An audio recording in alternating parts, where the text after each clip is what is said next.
তোমাকে আমি কিছু দূর এগিয়ে দিয়ে আসি। আচ্ছা ঠিক আছে, ঠিক আছে।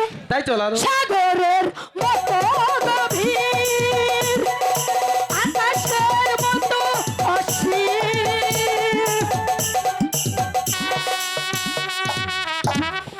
ও আমি তাহার প্রাণে চাইয়া, সাজায় আমার মন প্রাণ নিয়াছে হরিয়া রে, প্রাণী বন্ধু পরদেশিয়া রে।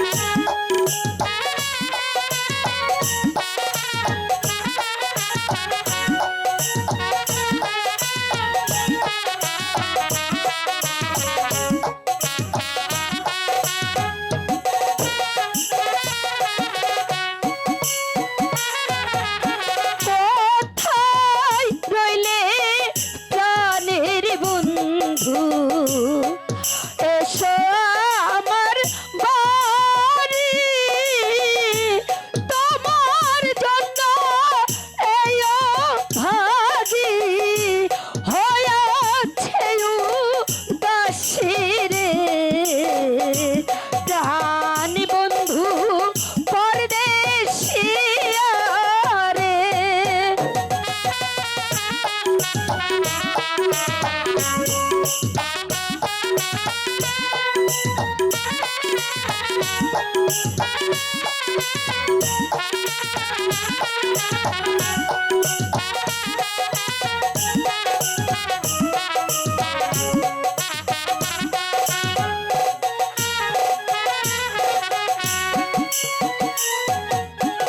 দূর ছাই, এখনো এলো না, তাহলে কি কুমার আর আসবে না? আমি আলো ছেড়েছিলাম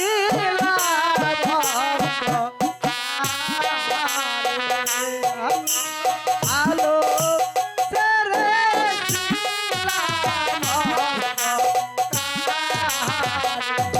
আমার প্রাণের আলো এতই ভালো, আবার কেন ডাকে রে, আলো ছেড়েছিলাম অন্ধকারে।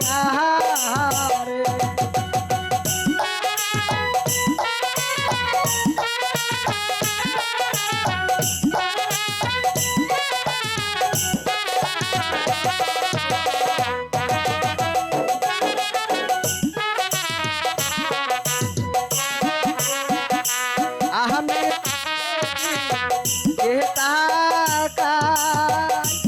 শুধু আলোকে দেখতে পাই, আলো কোথায় গিয়ে পাই। তাই নাকি?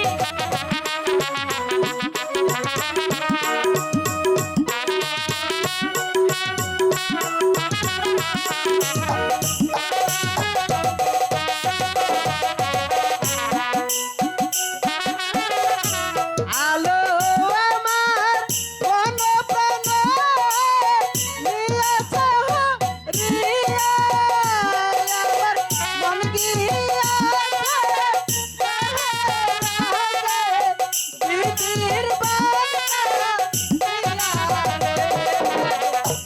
আলো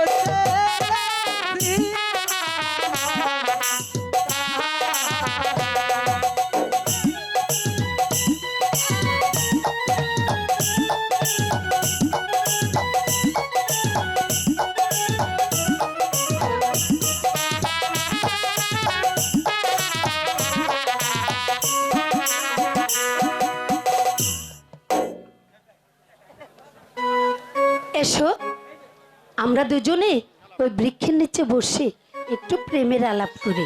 ঠিক আছে। এসো।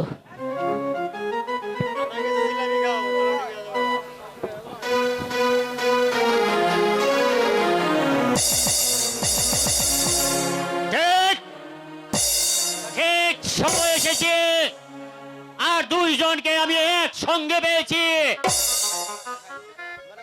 সেনাপতি কাকা, আপনি এখানে কেন? আপনি এখান হতে চলে যান। আমি এখানে এসেছি তোমার পিতার আদেশে তোমাকে শৃঙ্খলিত করে ওই রাজপ্রাসাদে নিয়ে যেতে। আমি কি কাপুরুষ যে বিনা যুদ্ধে করব বন্দিত্ব শিকার?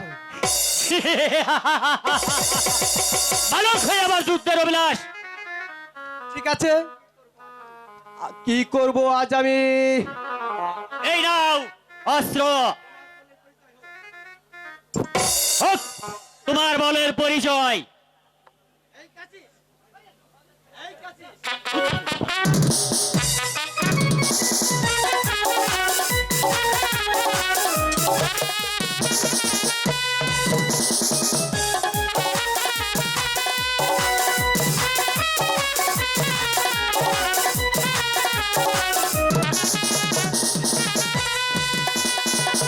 কুমার,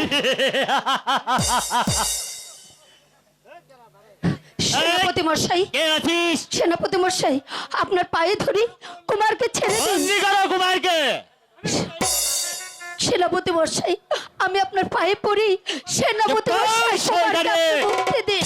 তোমার এই ভুবন বোলানো রূপ দিয়ে প্রেম কুমারের মাথা খেতে বসেছো, আর আমার কাছে চেয়েছো তুমি ক্ষমা। না, ক্ষমা তুমি পাবে না। নিয়ে যাও রক্ষী। জেনে রাখবেন সেনাপতি কাকা, যেদিন এই সারা রাজ্যের ভার আমার হাতের মুঠি চলে আসবে, সেই দিন আমি এর বিচার করব। বিচার সেই সুযোগ হয়তো তোমার জীবনে আর নাও আসতে পারে কুমার। রক্ষী, এখন হারিয়ে গেল, নিয়ে যাও তাকে। কুমার, সেনাপতি কাকা, সেনাপতি কাকা, আমি একদিন অন্যায় করেছি। সেনাপতি কাকা, যেদিন আমার এই রাজ্যের ভারতে মুঠে উঠবে দেখিনি, সেদিন আমি দেখে নেব তোমার কত দম্ভ। শোনো আলো, তবে যদি ভবিষ্যতে ওই প্রেম কুমারের দিকে নজর দাও তাহলে কিন্তু ভালো হবে না বলছি। এই আমি কথাটা বলে গেলাম। হে ভগবান, তুমি আমার কুমারের সহায় থেকো ভগবান। তাকে তুমি সহি সলামতে রেখো ভগবান, তাকে তুমি সহি সলামতে রেখো।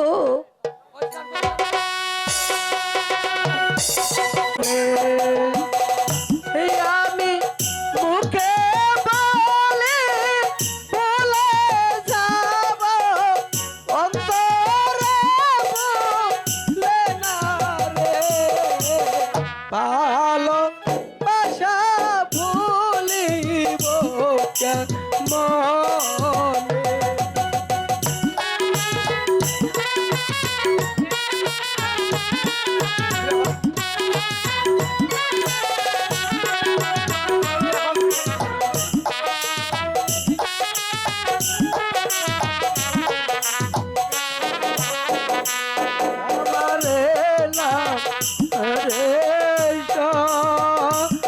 আমায় করেছে বরণ, বলতো না।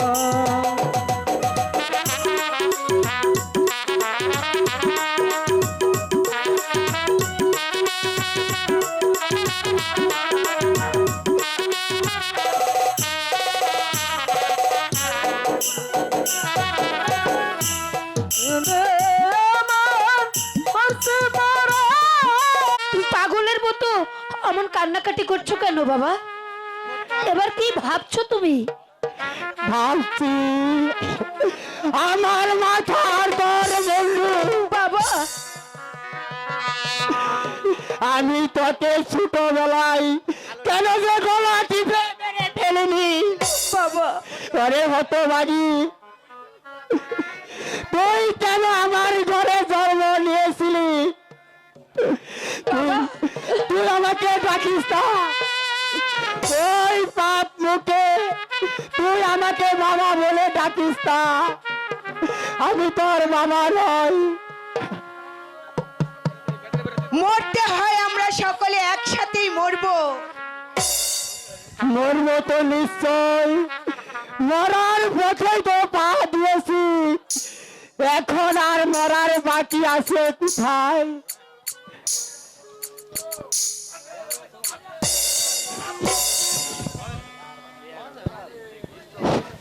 রমানন্দ বাড়ি আসো, রমানন্দ।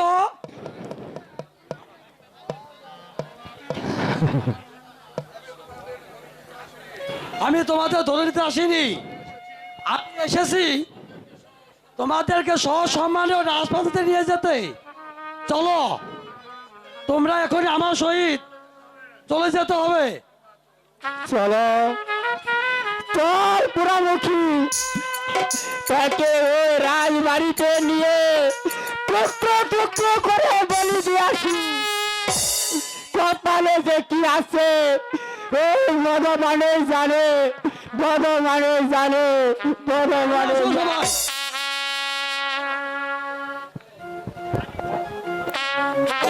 আজকালকার বিবাহ সম্ভবত আট বাজারেই হয়ে থাকে, কিন্তু এই বিবাহে মহারাজের থাকা একান্ত প্রয়োজন। তাতে কোনো আপনি চিন্তা করবেন না মন্ত্রী মশাই। শুধু পুত্র মহারাজের নয়, পুত্রটা আমারও যে।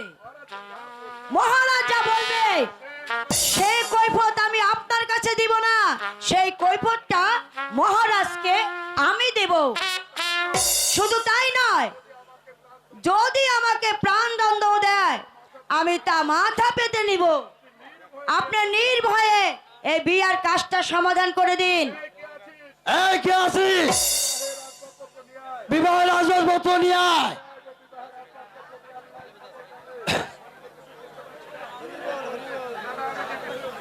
না না না, আমি যে এখনো কিছুই বুঝতে পারছি না। কোথায় দাস দাসী? বিবাহর আসবাবপত্র নিয়ে সবাই চলে এসো।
হ্যাঁ বলো রানী, এখানে কিসের উৎসব হচ্ছে?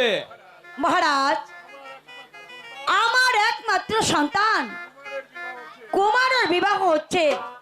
শাস্তি যা দিতে হয় আপনি আমাকে দিন।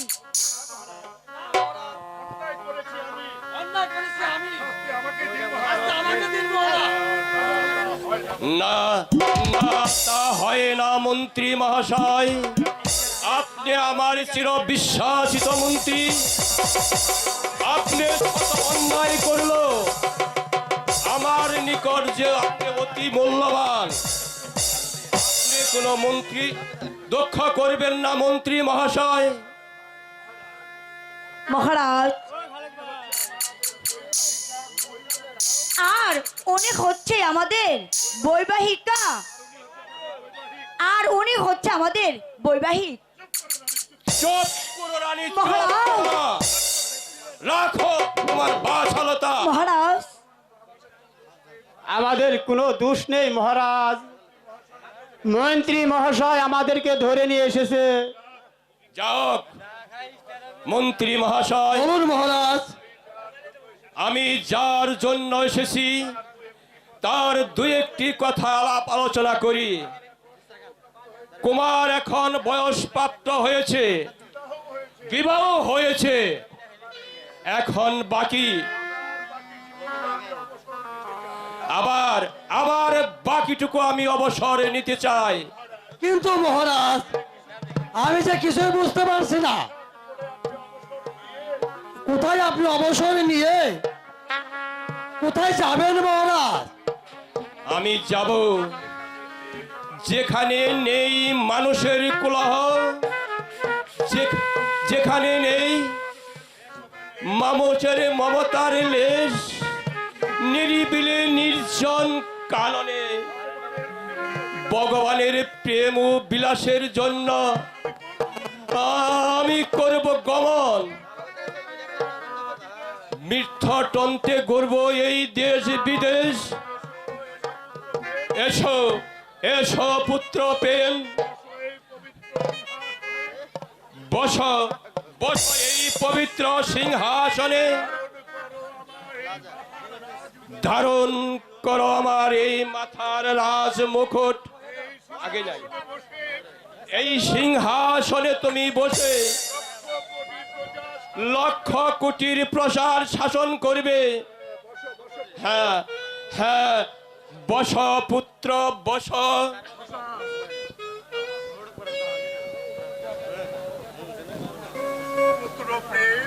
পুত্র প্রেম, তোমাকে আমি একটি কথা বলে যাচ্ছি। এই সিংহাসনে বসে তুমি তুমি সঠিক বিচার করবে। তুমি কখনো তোমার এই পিতার দেওয়া সিংহাসনের অমর্যাদা করবে না, অমর্যাদা করবে না। নাও পুত্র, এই রাজ মুকুট।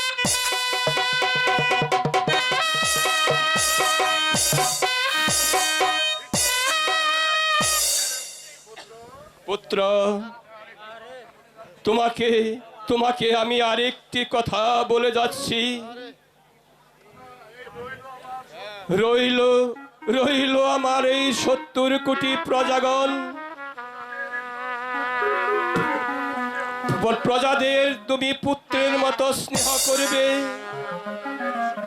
আর প্রজাদের সুখে তুমি হবে সুখী, আজ আর প্রজাদের দুঃখে তুমি হবে দুঃখী। আমার কথা তোমার যেন মনে থাকে প্রেম কুমার, মনে থাকে পিতা, মনে থাকবে পিতা। আপনার আদেশ আমি আমার প্রাণ দিলে হলেও রক্ষা করব পিতা।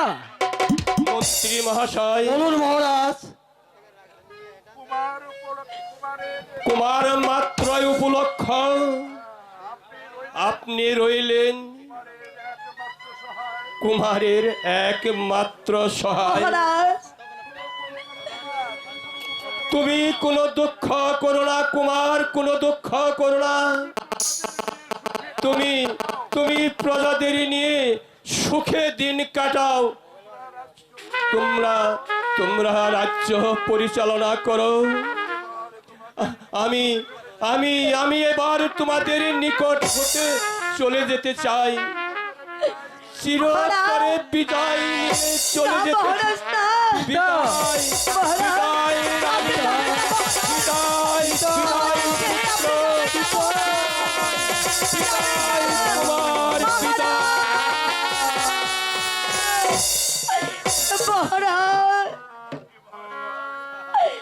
মন্ত্রী মশাই, বলুন রানীমা। এখন আমি কেমন করে এই রাজ্যে আমি বসবাস করব? না, আমার মহারাজ যেদিকে পা বাড়িয়েছে আমিও যে সেই দিকে চলে যাব, আমিও সেই দিকে চলে যাব। বিদায় মহারাজ।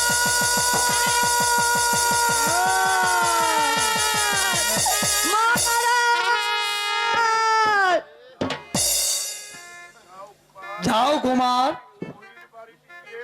ওই বাড়িতে গিয়ে তার পিতামাতার সেবা করো গিয়ে।